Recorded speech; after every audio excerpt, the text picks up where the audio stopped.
Hello students, welcome to commerce Adda 24/7। बच्चों, आज बात करने वाले हैं हेनरी फ्योल के 14 के 14 प्रिंसिपल्स ऑफ मैनेजमेंट की। तो क्या आप लोग तैयार हैं?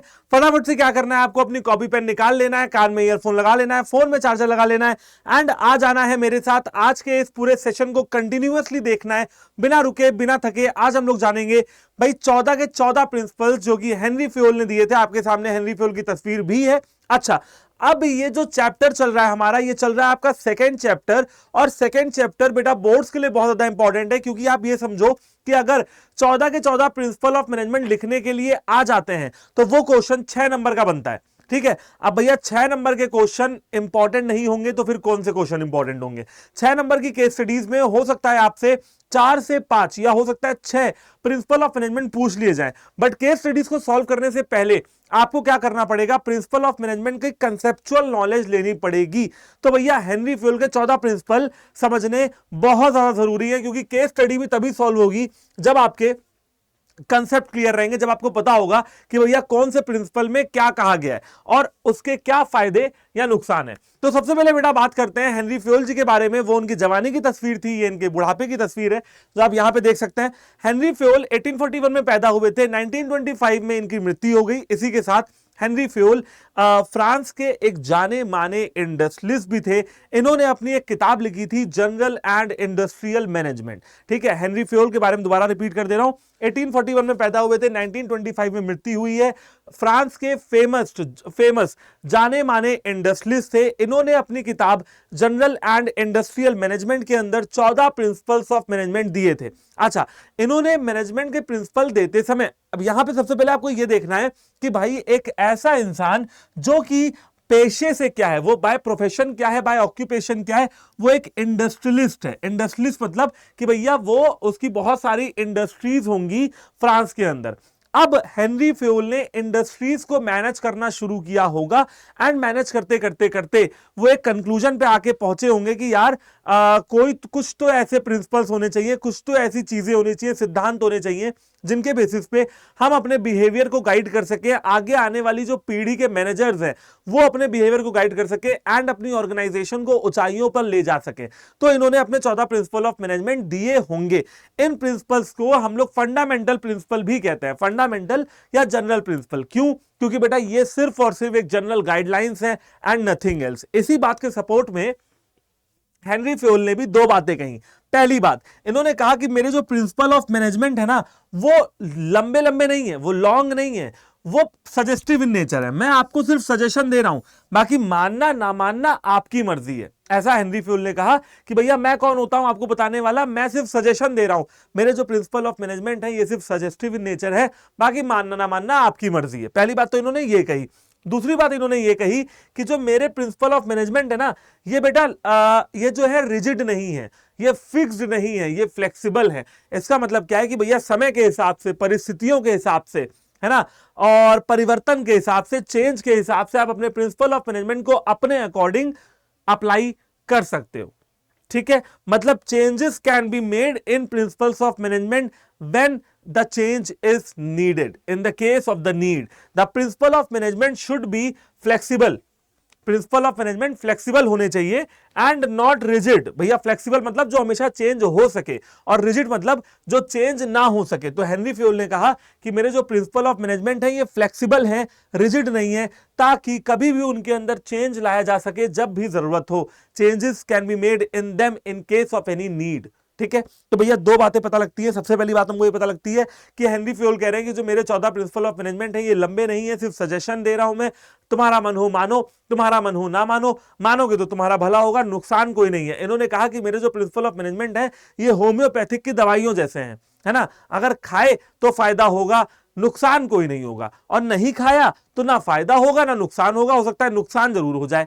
तो इन्होंने सिर्फ सजेशन दिया। दूसरी चीज उन्होंने क्या कहा कि भैया जो मेरे प्रिंसिपल ऑफ मैनेजमेंट है ये समय के हिसाब से अपने आप को बदलते रहेंगे। They are fixed, they are flexible not fixed, they can be changed in case when change is needed.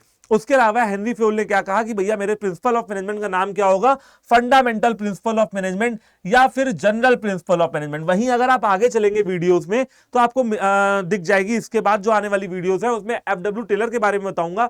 तो एफडब्ल्यू टेलर ने अपने प्रिंसिपल्स का नाम क्या रखा, साइंटिफिक प्रिंसिपल ऑफ मैनेजमेंट रखा, जबकि इन्होंने अपने प्रिंसिपल्स का नाम फंडामेंटल रखा। फंडामेंटल बिल्कुल बेसिक या बिल्कुल जनरल गाइडलाइंस, ठीक है ना। चलिए जी, ओके तो ये सब हमने जान लिया भैया अपने प्रिंसिपल ऑफ मैनेजमेंट के बारे में, और अब बिना देर किए अपने प्रिंसिपल्स ऑफ मैनेजमेंट के बारे में आगे और भी जानने की कोशिश करते हैं। सबसे पहला हमारा प्रिंसिपल है वो है डिवीजन ऑफ वर्क। यहां पे हेनरी फ्योल कह रहे हैं कि भैया अपने काम को लोगों में डिवाइड कर दो। ध्यान से सुनना बच्चों, ये जो प्रिंसिपल हैं जो ये अब शुरू हो रहे हैं, ठीक है, शुरुआत में जो प्रिंसिपल हैं वो थोड़े लेंदी बड़े बड़े आपको लगेंगे, बट आगे चलते चलते आप वो प्रिंसिपल बहुत एक एक लाइन में समझ में आ जाएंगे। बहुत इजी, बहुत ज्यादा इजी प्रिंसिपल्स हैं ये, और बहुत ही इजी इंग्लिश लैंग्वेज में आपकी किताबों में भी है, और यहां पे भी बड़ी इजी इंग्लिश लैंग्वेज में अगर आप एक बार रीड भी करते हैं तो आपको पूरा समझ में आ जाएगा। 110% सही बात है। तो भैया डिवीजन ऑफ वर्क में हेनरी फ्योल ये कहना चाह रहे हैं कि अपने काम को लोगों में डिवाइड कर दो। इससे पहला फायदा क्या होगा, आपके ऊपर काम का बर्डन कम हो जाएगा। लोगों में जब आप काम को डिवाइड करोगे तो भैया ज्यादातर पावर बट जाएगी।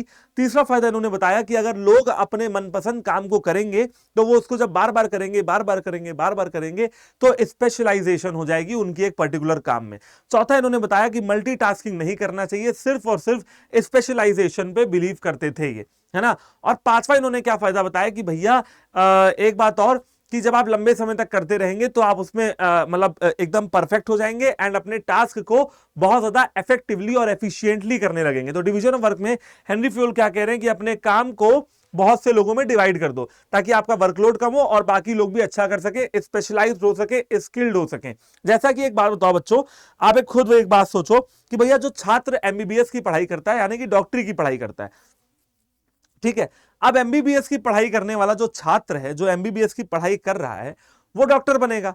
अब डॉक्टर कैसे बनेगा भैया, हड्डी का डॉक्टर बनेगा कि स्किन का डॉक्टर बनेगा, बालों का डॉक्टर बनेगा, बुखार जुखाम का मतलब जनरल फिजिशियन बनेगा, या फिर सर्जन बनेगा, ऑपरेशन करेगा, हड्डी वड्डी जोड़ेगा, क्या करेगा वो, या हार्ट का सर्जन बनेगा, क्या करेगा, ये डिपेंड करता है उसकी स्ट्रीम से कि कैसे उसके नंबर आए, कितना वो काबिल है ना। अब कोई डॉक्टर अगर बेटा हड्डियों का डॉक्टर है और वो 20-30 साल से एक ही काम कर रहा है, वो क्या कर रहा है, लोगों की हड्डियों का इलाज कर रहा है, तो मुझे बताओ कि वो अपने एरिया में स्पेशलाइज्ड डॉक्टर हो जाएगा या नहीं हो जाएगा। और हम डॉक्टरों को लेके बोलते भी हैं कि भैया इस डॉक्टर की ये स्पेशलाइजेशन है ना। कहते हैं कि भैया फिजियोथेरेपिस्ट यहाँ पे सबसे स्पेशलाइज्ड कौन है, तो एक हॉस्पिटल में जाके पूछते हैं तो उस सबसे अच्छे इंसान का, सबसे अच्छे डॉक्टर का नाम हमको बता दिया जाता है। मतलब कि हैंस प्रूव्ड कि एक काम जो कि आप बार बार करते हो उसमें आप स्पेशलाइज्ड हो जाते हो, ठीक है ना। चलिए बात करते हैं डिवीजन ऑफ वर्क की। हेनरी फ्योल का principle of management is based on theory. Henry Fayol का पहला प्रिंसिपल ऑफ मैनेजमेंट एक थ्योरी पे बेस्ड है, जहां पे बताया गया है that if an employee is given a specific task to do, अगर एक एम्प्लॉय को हम एक काम देंगे, they will become more efficient and skilled in it, वो उस काम में बहुत ज्यादा एफिशिएंट हो जाएंगे और स्किल्ड हो जाएंगे। दोबारा रिपीट कर रहा हूं, हेनरी फ्योल का कहना है अपने फर्स्ट प्रिंसिपल में कि जब हम एम्प्लॉय को कोई काम देंगे, एक काम देंगे, a task to do, specific task to do, he will become more efficient and skilled, वो एफिशिएंसी भी बढ़ाएगा अपनी और स्किल भी बढ़ाएगा। इसके बाद इन्होंने क्या लिखा कि मेरा जो ये प्रिंसिपल है ये मल्टीटास्किंग कल्चर के विरोध में है। मल्टीटास्किंग मतलब एक समय पे बहुत सारे काम करना, इस कल्चर के विरोध में है मेरा प्रिंसिपल, मतलब इसके खिलाफ है। हेनरी फ्योल कह रहे हैं कि एक बार में कई काम नहीं करने चाहिए, एक बार में सिर्फ एक ही काम करना चाहिए, ठीक है। ओके, लास्ट में इन्होंने लिखा the work is divided into small task job, 10 division of work leads to specialization, ठीक है। इससे क्या हुआ, डिवीजन ऑफ वर्क में क्या आया, स्पेशलाइजेशन आया। कहा जा रहा है कि भैया काम को छोटे छोटे जॉब्स में डिवाइड कर दो, एक इंसान सिर्फ एक काम करे और उसमें वो स्पेशलाइजेशन लेके आए। जैसे कि आप यहां पे देख सकते हैं भैया, जो हमारे मैनेजर है ये आगे 3 लोगों को अपना काम बांट रहे हैं, और ये वाला जो मैनेजर है हरा वाला, वो आगे अपने काम को 3 लोगों में बांट रहा है। इस तरीके से काम ऑर्गेनाइजेशन में बढ़ता जा रहा है। आई होप बच्चों कि आपको पहला प्रिंसिपल समझ में आया होगा एंड इंटरेस्टिंग लग रहा होगा ये टॉपिक, क्योंकि भैया 14 प्रिंसिपल हैं एंड बहुत ज्यादा इंपॉर्टेंट है, तो इंटरेस्टिंग आपको लग रहे होंगे, कुछ नया जानने को मिल रहा होगा, और बड़े ही आसान प्रिंसिपल हैं। साइंस के प्रिंसिपल की तरह बहुत ज्यादा कॉम्प्लेक्स नहीं है, बहुत समझने में दिक्कत नहीं होगी। एक बार रीड कर लोगे तो भी समझ में आ जाएगा कि भैया अपने काम को छोटे छोटे हिस्सों में बांट दिया करो। जैसे स्कूल में देखोगे तो बेटा क्या प्रिंसिपल ही आपको अकाउंट्स पढ़ा रही है, इकोनॉमिक्स पढ़ा रही है, कॉमर्स पढ़ा रही है, इंग्लिश पढ़ा रही है, मैथ्स पढ़ा रही है? नहीं, प्रिंसिपल का अपना काम है, फिर वाइस प्रिंसिपल का अपना काम है, फीस जमा करने जो लोग बैठते हैं उनका अपना काम है, क्लास टीचर का अपना काम है, हेड ऑफ डिपार्टमेंट का अपना काम है, टीचर का अलग अलग टीचर का अपना काम है। तो भैया अपने अपने काम में करो, अपना अपना काम करो, जिसका काम उसी को साझे। ठीक है भाई, तो डिवीजन ऑफ वर्क यही चीज कहता है कि जिसका जो काम है वो अपने काम को प्रॉपर तरीके से करता रहे। बात करते हैं बेटा नेक्स्ट प्रिंसिपल की, जो की है authority and responsibility. Authority and responsibility में हमारे प्यारे कवि हेनरी फ्योल कहना चाहते हैं कि अगर कोई मैनेजर अपने सबऑर्डिनेट को कोई काम देता है करने के लिए, माने कि कोई रिस्पॉन्सिबिलिटी देता है पूरी करने के लिए, तो रिस्पॉन्सिबिलिटी के साथ साथ प्रॉपर अथॉरिटी भी उसको देनी चाहिए, क्योंकि बिना अथॉरिटी के रिस्पॉन्सिबिलिटी पूरी नहीं की जा सकती है। एग्जांपल के तौर पे मैंने आपको कई बार ये एग्जांपल दिया है कि भाई मान लीजिए मैनेजर हैं आपके पिताजी और सबऑर्डिनेट है आप। पिताजी ने आपसे कहा कि जा बेटा कुछ खरीद के लेके आ, मतलब पापा ने आपको क्या दे दिया, रिस्पॉन्सिबिलिटी दे दी, लेकिन पापा ने आपको पैसे खर्च करने की अथॉरिटी नहीं दी। अब आप घर वापस आए, आपने कहा पापा पैसे तो दो, पापा ने पैसे भी दिए और पैसा खर्च करने की अथॉरिटी भी दी, तभी तो बेटा आप सामान खरीद पाओगे ना। पापा ने आपको रिस्पॉन्सिबिलिटी भी दी और अथॉरिटी भी दी। मान लीजिए मैनेजर ने कहा कि भैया सबऑर्डिनेट जाओ और ये प्रॉपर गेम का कोड डेवलप करके लाओ, कोडिंग करके लाओ। भैया इसने कहा सर मेरे पास तो लैपटॉप है ही नहीं, या जो लोग टीम मेरी नीचे काम करते हैं वो तो सिर्फ आपकी बात सुनते हैं, मेरी तो बात ही नहीं सुनते हैं। तो मैनेजर ने कहा ठीक है भाई, मैंने तेरे को रिस्पॉन्सिबिलिटी दिया कोड डेवलप करने का, अब मैं तुझे अथॉरिटी भी देता हूं, कोई टीम मेंबर अगर ना सुने तो मेरे पास आना, मैं देखता हूं कौन नहीं सुनता है तेरी। ठीक है ना, तो भैया मैनेजर ने अथॉरिटी भी दे दी सबऑर्डिनेट को, और वापसी में सबऑर्डिनेट काम को करके मैनेजर को जवाब देगा कि भैया काम हुआ या नहीं हुआ। इस प्रिंसिपल के अकॉर्डिंग, अथॉरिटी एंड रिस्पॉन्सिबिलिटी के अकॉर्डिंग क्या कहा जा रहा है कि both the authority and responsibility should go hand in hand. ठीक है, कि भैया authority and responsibility should go hand in hand. It means that when a particular individual is given a particular work, जब एक इंसान को एक पर्टिकुलर काम दिया जाए, when a particular individual is given a particular kind of work, he is made responsible for the results. उसको responsible बनाया जाए रिजल्ट्स को लेके। ठीक है, ओके, रिस्पॉन्सिबिलिटी दे दी, रिस्पॉन्सिबिलिटी को पूरा करने के लिए सफिशिएंट अथॉरिटी भी दीजिए। This can be possible only when he is given sufficient authority. भैया ये रिस्पॉन्सिबिलिटी कोई इंसान अपनी तभी निभा पाएगा जब आप उसको अथॉरिटी भी देंगे, सिंपल सी बात है। और वापसी में सबऑर्डिनेट क्या देगा आपको, अकाउंटेबिलिटी देगा, आपको जवाबदेही देगा कि हाँ भैया आपने जो रिस्पॉन्सिबिलिटी मुझे सौंपी थी वो काम हो पाया या नहीं हो पाया। Authority and responsibility I hope कि बच्चों आप लोग समझ गए होंगे। बात करते हैं डिसिप्लिन की। डिसिप्लिन एक ऐसा प्रिंसिपल ऑफ मैनेजमेंट है जो बहुत ही ज्यादा ही सिंपल है। डिसिप्लिन और अनुशासन आप लोग जानते ही होंगे। हेनरी फ्योल ने डिसिप्लिन प्रिंसिपल ऑफ मैनेजमेंट में बताया है कि किस प्रकार से सुपीरियर्स को और सबऑर्डिनेट्स को, मैनेजर्स को और एम्प्लॉयज को, वर्कर्स को और लेबरर्स को, दुनिया में ऑर्गेनाइजेशन के अंदर कोई भी इंसान हो, किसी भी लेवल पे हो, वी डोंट केयर, सबको रूल्स एंड रेगुलेशंस का पालन करना पड़ेगा। Everyone should obey the rules and regulations of the company. The organization rules, organization के जो भी रूल हैं और जो भी इंप्लॉयमेंट के कॉन्ट्रैक्ट है या जो भी इंप्लॉयमेंट का एग्रीमेंट है, should be obeyed by both the superior and subordinates. उनको ओबे करना पड़ेगा, सुपीरियर्स को भी और सबऑर्डिनेट्स को भी, ताकि उनकी ऑर्गेनाइजेशन का सक्सेसफुली वर्किंग चलता रहे।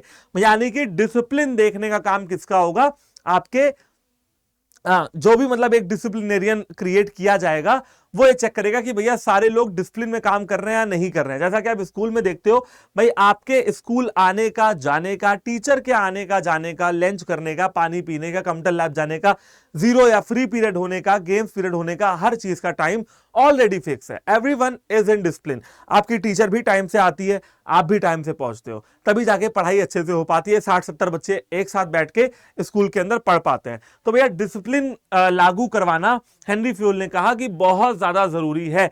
बिना डिसिप्लिन के तो ऑर्गेनाइजेशन एक कदम भी आगे नहीं बढ़ सकती है। एंड रूल्स एंड रेगुलेशंस को सिर्फ एम्प्लॉयज नहीं मानेंगे, उनके साथ साथ उनके सुपीरियर भी मानेंगे। यूनिटी ऑफ कमांड पे आते हैं भाई। आपका चौथा प्रिंसिपल ऑफ मैनेजमेंट है unity of command. Unity of command कहता है कि an individual employee should be receive orders from only one superior at a time. एक इंडिविजुअल एम्प्लॉय को एक समय पे एक ही सुपीरियर से ऑर्डर लेना चाहिए। एग्जांपल के तौर पे मान लीजिए एक तरफ आपके पापा हैं और एक तरफ आपकी मम्मी है। पी फॉर पापा लिख दे रहा हूं, एम फॉर मम्मी लिख दे रहा हूं, एक तरफ आप है यानी कि एस फॉर स्टूडेंट, मान लीजिए एस फॉर स्टूडेंट। पापा ने कहा कि जा बेटा एक कप चाय लेके आ, चाय मांगी। मम्मी ने कहा जा बेटा एक कप पानी लेके आ। एक समय पे, वन टाइम पे, एक ही समय पे दोनों लोगों ने आपको अलग अलग ऑर्डर दे दिया, क्योंकि आप तो दोनों की बात मान रहे थे। पापा के लिए चाय लेके आए तो मम्मी बुरा मान गई, मम्मी के लिए पानी लेके आए तो पापा बुरा मान गए। इसी केस को डाल दीजिए दो मैनेजर्स के बीच में, एक है मैनेजर M1 और एक है मैनेजर M2। एक है मैनेजर M1 और एक है मैनेजर M2। ये है आप, यानी कि आपका सबऑर्डिनेट। अब एक ने मांगा चाय और एक ने मांगा पानी।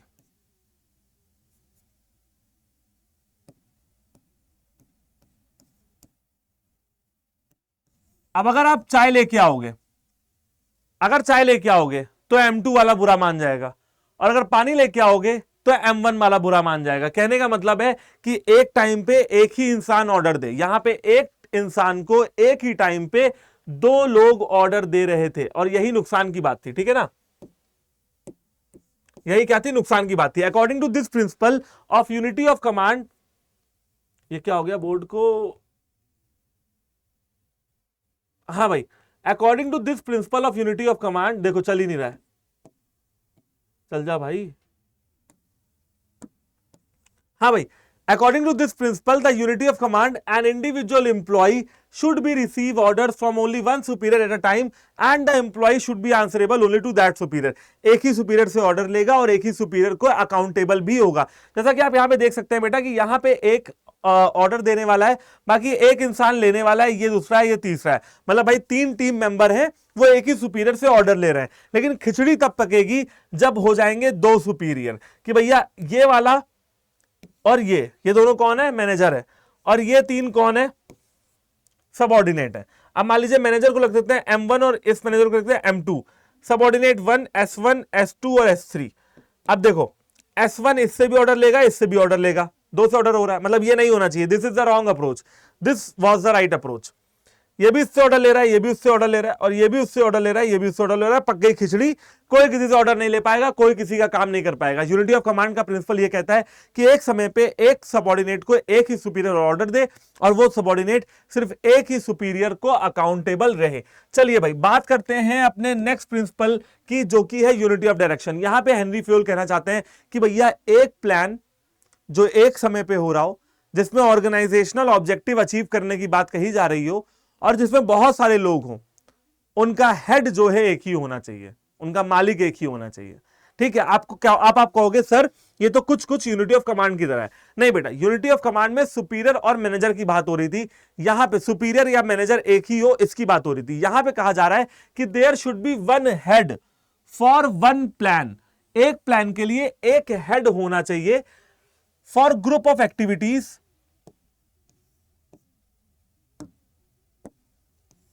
Having the same objective. ऐसी एक्टिविटीज जिनका सेम ऑब्जेक्टिव है, उस पूरे प्लान का एक ही हेड होना चाहिए। जैसा कि आप यहां पे देख सकते हैं कि भैया ये जो इंसान है सबको रास्ता दिखा रहा है, यूनिटी ऑफ डायरेक्शन, सबको दिशा दिखा रहा है, एंड सब में कौन है, पूरा ग्रुप आ रहा है जिनका ऑब्जेक्टिव एक ही है, ऑर्गेनाइजेशन के ऑब्जेक्टिव्स को अचीव करवाना। That is unity of direction for you. बात करते हैं भैया अपने नेक्स्ट प्रिंसिपल की, जो कि है subordination of individual interest to general interest. यह प्रिंसिपल क्या कहता है, जरा ध्यान से सुनना, थोड़ा कॉम्प्लेक्स है। प्रिंसिपल जो ये है आपका subordination of individual interest to general interest, कि भैया इंडिविजुअल इंटरेस्ट को, इंडिविजुअल इंटरेस्ट मतलब मान लीजिए पूरी ऑर्गेनाइजेशन में 100 लोग हैं। अब 100 में से, हाँ भैया मान लो पूरी ऑर्गेनाइजेशन में 100 लोग हैं, अब 100 में से 99 लोग तो भैया ऑर्गेनाइजेशन के साथ हैं। देखो पता नहीं क्या हो रहा है, पेन ही नहीं चल रहा है आज। हाँ, पूरे 100 में से 100 लोग ऑर्गेनाइजेशन के साथ हैं, 99 लोग, बट एक ऑर्गेनाइजेशन के साथ नहीं है, जैसा ये देखिए अलग खड़ा हुआ है। बाकी सब क्या कोशिश कर रहे हैं कि ये भी इन्हीं के साथ आके मिल जाए। ये इंसान जो एक पर्सन है, ये कह रहा है कि भैया मेरा इंटरेस्ट पहले ऑर्गेनाइजेशन गई तेल लगाने, उसका ऑर्गेनाइजेशन भाड़ में, पहले उसका इंटरेस्ट भाड़ में गया, पहले मेरा इंटरेस्ट देखो। अब दिक्कत यहां पे ये आएगी कि ऑर्गेनाइजेशन का इंटरेस्ट कुछ और है, बंदे का इंटरेस्ट कुछ और है, दोनों मैच नहीं कर रहा है। तो हेनरी फ्योल कह रहे हैं कि ऐसी किसी भी परिस्थिति में मैनेजर का सबसे पहला काम यह होता है कि या तो इस एम्प्लॉय को समझाओ और इसको ऑर्गेनाइजेशन के इंटरेस्ट में जोड़ दो, और इसको यह समझाओ कि अगर जनरल इंटरेस्ट पूरा होगा, अगर ऑर्गेनाइजेशन का इंटरेस्ट पूरा होगा, ऑर्गेनाइजेशन का भला होगा, तो तुम्हारा भी भला होगा, है ना। और अगर ऑर्गेनाइजेशन डूबेगी तो तुम भी डूबोगे। इस इंसान को यह बात समझानी पड़ती है। जब ये बात समझा ली तो भैया 100 में से 100 लोग अब ऑर्गेनाइजेशन के साथ हो जाएंगे, और इसमें ऑर्गेनाइजेशन का ही फायदा है। बाद में इनका फायदा हो या ना हो, ऑर्गेनाइजेशन का फायदा तो है। और हेनरी फ्योल ने ऑर्गेनाइजेशन के फायदे के ऊपर प्रिंसिपल लिखे हैं, इंसानों के, एम्प्लॉयज के फायदे के ऊपर नहीं लिखे हैं। पढ़ लेते हैं एक बार। Where an individuals interest that conflict with organizational interest. कहा जा रहा है कि जहां पे एक इंडिविजुअल का इंटरेस्ट कॉन्फ्लिक्ट करे ऑर्गेनाइजेशन के इंटरेस्ट के साथ, वहां पे उसका इंटरेस्ट नीचे ले आओ और ऊपर कर दो ऑर्गेनाइजेशन के इंटरेस्ट को, और नीचे ले आओ इंडिविजुअल के इंटरेस्ट को। मतलब कि भैया उसको जोड़ दो, लाके उसको जोड़ दो। बड़ा गोला कौन सा है? ऑर्गेनाइजेशन का इंटरेस्ट, और छोटा गोला कौन सा है? इंडिविजुअल का इंटरेस्ट। उसके इंटरेस्ट को सबऑर्डिनेट कर दो। The organization must find ways to reconcile the tension between individual and organizational interest. कहा जा रहा है कि भैया ऑर्गेनाइजेशन को ही समझना पड़ेगा। हेनरी फ्योल कह रहे हैं कि ऑर्गेनाइजेशन को समझना पड़ेगा उन तरीकों के बारे में जिनसे लोगों का इंटरेस्ट एक हो जाए। समझ गए? अब हेनरी फ्योल ने उन तरीकों के बारे में डिस्कस नहीं किया, कहा कि वो तुम सोचो। मैं सिर्फ ये कह रहा हूं कि सोचो कि किस तरीके से दोनों को रिकंसाइल किया जाए। ठीक है बच्चों, आई होप कि आपको भैया ये भी समझ में आ गया होगा। नेक्स्ट हमारा जो प्रिंसिपल है वो है रेम्यूनरेशन ऑफ एम्प्लॉइज। यहां पे ये कहा जा रहा है सिंपल बातों में कि हर एम्प्लॉय को जो मेहनत से काम कर रहा है, जो उसके पैसे बनते हैं, वो उसको मिलने चाहिए। क्योंकि एक ऑर्गेनाइजेशन जहां पे मेहनत से कम पैसे दिए जाते हैं या अंडर पेमेंट की जाती है, वहां के एम्प्लॉइज अपने आप को मोटिवेटेड नहीं रख पाते हैं, मोटिवेट नहीं रहते हैं। क्योंकि भाई पैसे से ही मोटिवेशन आएगी। जो नौकरी कर रहा है उसकी मोटिवेशन क्या है? पैसा। अगर पैसा ही कम होगा तो फिर वो अपने आप को मोटिवेटेड नहीं रख पाएंगे, और वो जो है ऑर्गेनाइजेशन छोड़ के चले जाएंगे। ठीक है, एक बार पढ़ के देख लेते हैं। Henry Fayol principle of management states that employee should be paid fair wages. Employees को फेयर वेजेस मिलने चाहिए। Should be paid fair wages for the work that they carry out. जो काम वो कर रहे हैं उसके लिए पैसे उनको फेयर मिलने चाहिए। एनी ऑर्गेनाइजेशन जो अपने वर्कर्स को, कोई भी ऑर्गेनाइजेशन जो अपने वर्कर्स को अच्छा पैसा नहीं देती है, वो अपने वर्कर्स को मोटिवेट नहीं कर पाती है, और बाकी जो अच्छे वर्कर्स होते हैं वो पैसा कम होने की वजह से ऑर्गेनाइजेशन छोड़ के भी चले जाते हैं। Struggle to motivate and keep quality workers. Quality workers नहीं रख पाते हैं वो। वर्कर्स जो अच्छे होते हैं वो ऑर्गेनाइजेशन छोड़ के टाटा बाय बाय नमस्ते भी कर देते हैं। This remuneration should include both financial and non financial incentive.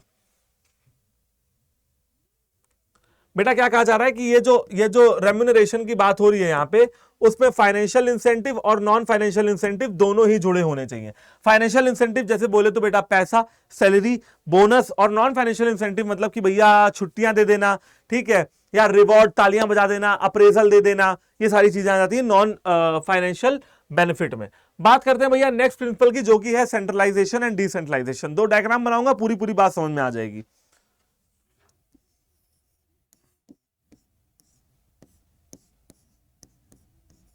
बेटा सेंट्रलाइजेशन मतलब होता है सारी पावर एक इंसान के पास आ जाए। यहां पे सी लिख दे रहा हूं फॉर सेंट्रलाइजेशन। और डिसेंट्रलाइजेशन का मतलब होता है जब सारी power all over the organization बट जाए। जब सारी power all over the organization बट जाए, इसको हम लोग क्या कहते हैं? डिसेंट्रलाइजेशन। भैया सेंट्रलाइजेशन और डिसेंट्रलाइजेशन में यही फर्क है। सेंट्रलाइजेशन मतलब होता है सारी पावर एक ही जगह पे आ जाए, और डिसेंट्रलाइजेशन का मतलब होता है सारी पावर चारों दिशाओं में बढ़ जाए। इंग्लिश में पढ़ के देख लेते हैं। Centralization refers to the concentration. Word जो कीवर्ड आपके लिए निकल के आ रहा है वो क्या निकल के आ रहा है? Concentration of authority at the top level of the organization. और डिसेंट्रलाइजेशन में क्या आता है? डिस्पर्सल ऑफ अथॉरिटी,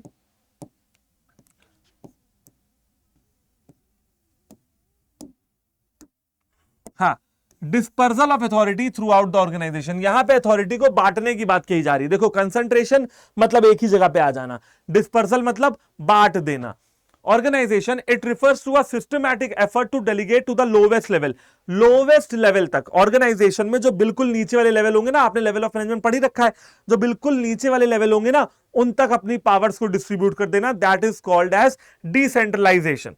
अच्छा, उन पावर्स को अपने पास रखना है जिनके बिना ऑर्गेनाइजेशन चलेगी ही नहीं, वो अपने पास रखना है, बाकी सारी बांट देनी। जैसा कि आप यहां पे भी देख सकते हैं कि भैया वो पावर जो है सारी एक इंसान के पास आ रही है, इनके पास, और यहां पे देखो पावर जो है सब में बढ़ गई, बीच में कोई है ही नहीं।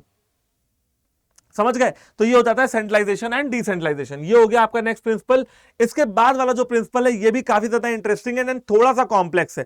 बेटा हेनरी फ्योल स्केलर चेन में बता रहे थे कि भैया एक ऐसा कम्युनिकेशन का या ऐसा बातचीत करने का तरीका होना चाहिए जो बिल्कुल अनब्रोकन हो। ऐसी लाइन बना दो जो कभी टूटे ही ना।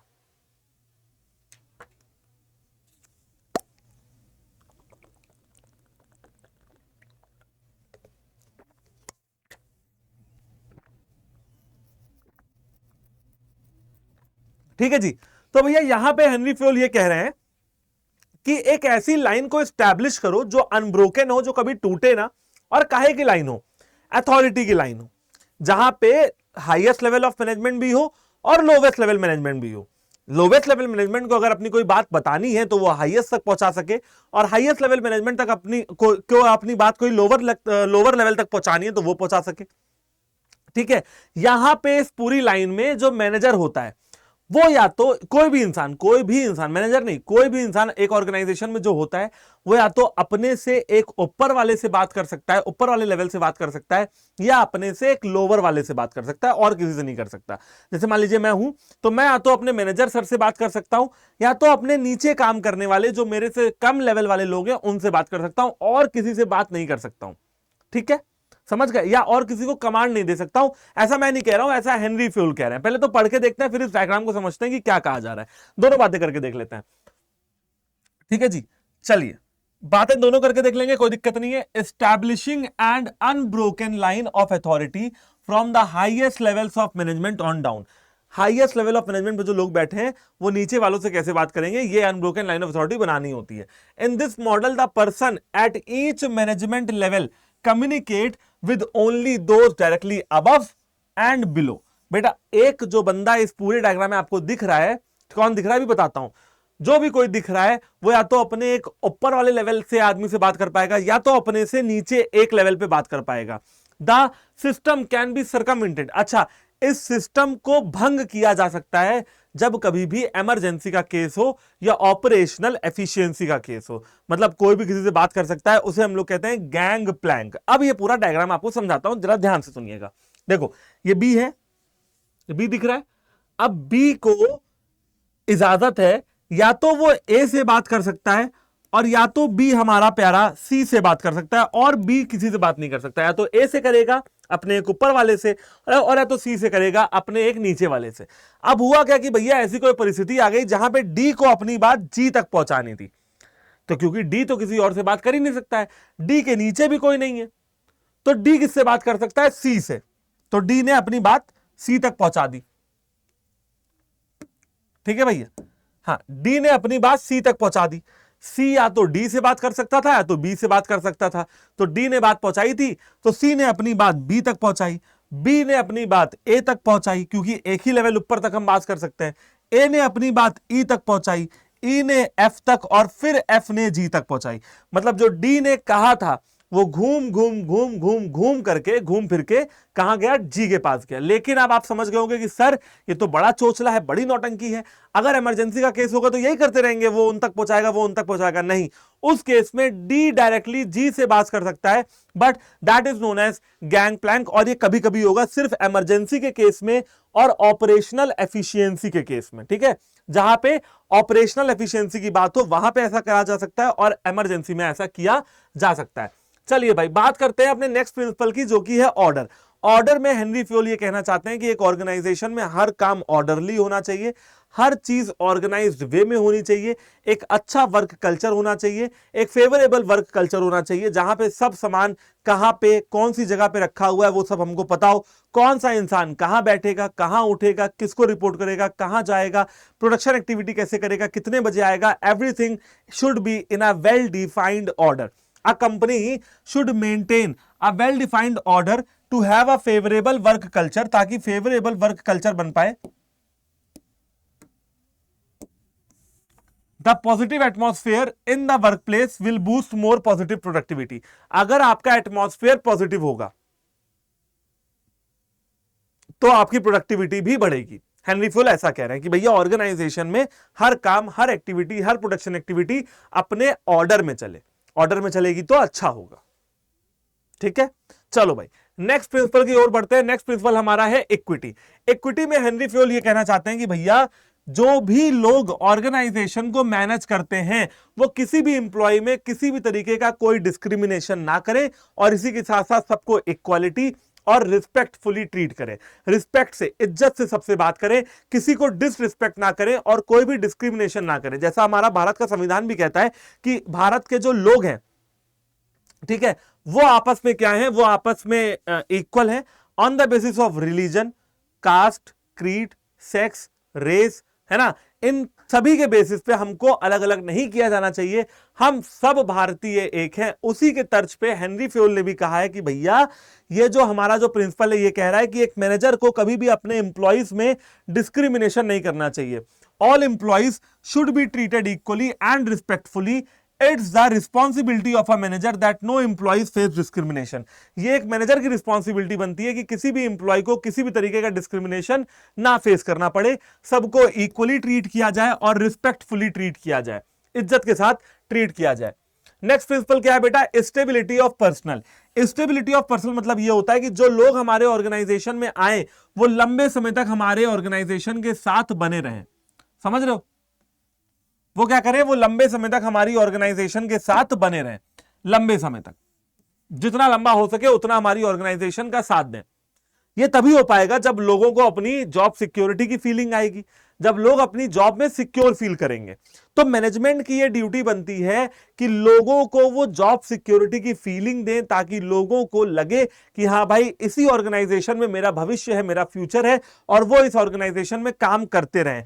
फायदा इसका क्या होगा कि बेटा एक वर्ड आता है लेबर टर्नओवर। लेबर टर्नओवर मतलब वो होता है कि भैया कितने लोग एक साल में आपकी ऑर्गेनाइजेशन को छोड़ के गए हैं, कितने लोगों ने ऑर्गेनाइजेशन छोड़ दी है। अगर एक साल में लेबर टर्नओवर बढ़ता है तो यह अच्छी बात नहीं है। बढ़ना is not the right thing in terms of labour turnover. ठीक है, लेबर टर्नओवर का बढ़ना अच्छी बात नहीं है, कम होना अच्छी बात है। समझ रहे हो, बढ़ना अच्छी बात नहीं है, लेबर टर्नओवर भी कम हो जाएगा स्टेबिलिटी ऑफ पर्सनल से। तो इसमें यह कहा जा रहा है कि भैया मैनेजर को ध्यान रखना चाहिए कि वो अपने एम्प्लॉइज को एक जॉब सिक्योरिटी की फीलिंग दे, ताकि एम्प्लॉइज बिना डरे, बिना झिझके एंड अपनी फ्यूचर की या कैरियर की चिंता किए बिना काम अच्छे तरीके से कर पाए। ओके जी, अब बात करते हैं अपने नेक्स्ट प्रिंसिपल की ओर, जो कि आता है इनिशिएटिव। इनिशिएटिव ये कहता है कि भैया हेनरी फ्यूल यहां पे ये कह रहे हैं कि हर मैनेजर को अपने एम्प्लॉइज को इनकरेज करना चाहिए कि वो भी डिसीजन मेकिंग, जो ऑर्गेनाइजेशन का डिसीजन लिया जा रहा है, ऑर्गेनाइजेशन का कोई भी इंपॉर्टेंट डिसीजन लिया जा रहा है, उसमें एम्प्लॉइज का भी इनिशिएटिव होना चाहिए। एम्प्लॉइज के सजेशन, प्रॉब्लम्स, है ना, कोई एम्प्लॉय का कोई सुझाव है, कोई सजेशन है, कोई समस्या है या प्रॉब्लम है, कोई आप कह सकते हो भैया कोई सलाह है, ठीक है, तो वो सारी चीजें ऑर्गेनाइजेशन में एम्प्लॉय बिना डरे, बिना झिझके रख पाए, बिना संकोच किए रख पाए मैनेजमेंट के सामने। ठीक है, तो एक मैनेजमेंट को ही क्या करना चाहिए, सपोर्ट करना चाहिए। किसका सपोर्ट, एक मैनेजमेंट को ही सपोर्ट करना चाहिए अपने एम्प्लॉइज का, और इनकरेज करना चाहिए the employees to take initiative, ताकि वो भी ऑर्गेनाइजेशन के अंदर जो फैसले लिए जा रहे हैं उनमें इनिशिएटिव ले। इससे क्या होगा बेटा, ऑर्गेनाइजेशन में एम्प्लॉइज का इंटरेस्ट बना रहेगा और उनको लगेगा कि उनकी भी पूछ है, उनकी भी उतनी ही इंपॉर्टेंस है। तुम खुद सोचो कि भैया तुम एक मामूली से मुलाजिम हो एक कंपनी में, उसका मालिक तुमको कहता है बुला के कि भैया बताओ कि ऐसा कैसे होना चाहिए, ये कैसे होगा। तुम भी अपने आप को अच्छा फील करोगे, हाँ यार मैंने कुछ तो उखाड़ा है लाइफ में कि आज ये बंदा मेरे को बुला रहा है। ठीक है, नेक्स्ट प्रिंसिपल बेटा क्या है, नेक्स्ट प्रिंसिपल और लास्ट हमारा आज का प्रिंसिपल है spirit D corps. Basically Henry fuel कहते हैं कि एक मैनेजर को सबको साथ में लेके चलना चाहिए। एक मैनेजर को हमेशा ये बोलना चाहिए कि we will do this work, कभी उसको ये नहीं कहना चाहिए कि I will do this work, है ना, हम ये काम कर लेंगे, ये बोलना चाहिए, मैं ये काम कर लूंगा, ये नहीं बोलना चाहिए। इससे क्या होगा, इससे भैया सेंस ऑफ रिस्पॉन्सिबिलिटी बढ़ेगी, एक दूसरे को सपोर्ट मिलेगा, ऑर्गेनाइजेशन के ऑब्जेक्टिव अच्छे तरीके से अचीव हो पाएंगे। देखिए यहां पे लिखा हुआ है developing trust and mutual understanding, भरोसा पनपेगा, लोगों का एक दूसरे पे म्यूचुअल अंडरस्टैंडिंग हो जाएगी एंड लोगों का काम अच्छे तरीके से हो पाएगा। यहां पे मैनेजर क्या करता है, सबॉर्डिनेट्स के अंदर कॉपरेशन की भावना लेके आता है, जैसा यहां पे देख सकते हैं ना हिप भुर्रे वाली, तो कॉपरेशन की भावना लेके आता है आपका मैनेजर। ठीक है बच्चों, तो आई होप कि आपको हेनरी फ्यूल के 14 प्रिंसिपल अच्छे तरीके से समझ में आए होंगे। सारे मैंने लाइन वाइज पढ़ा है एंड आप एक बार इस वीडियो को रिवाइंड करके भी देख सकते हो, एक बार फास्ट फॉरवर्ड करके देख सकते हो अगर कोई चीज ना समझ में आई हो। और जो भाई ये सारी चीजें ये आपको पीडीएफ फॉर्म में मिल जाएंगी। कॉमर्स अड्डा 24/7 चैनल का जो टेलीग्राम का लिंक है वो डिस्क्रिप्शन बॉक्स में दिया हुआ है, जाइए ज्वाइन करिए, आपको पीडीएफ ऑलरेडी मिल जाएगी। इसके बाद 2 वीडियोस के पार्ट और आने वाले हैं जहां पे आपको साइंटिफिक प्रिंसिपल ऑफ मैनेजमेंट और टेक्निक्स ऑफ साइंटिफिक मैनेजमेंट भी पढ़ाऊंगा एफडब्ल्यू टेलर के। तब तक ले बाय बाय, टेक केयर, ऐसे रहिए, पढ़ते रहिए, मुस्कुराते रहिए, बने रहिए, जुड़े रहिए हमारे साथ। जय हिंद।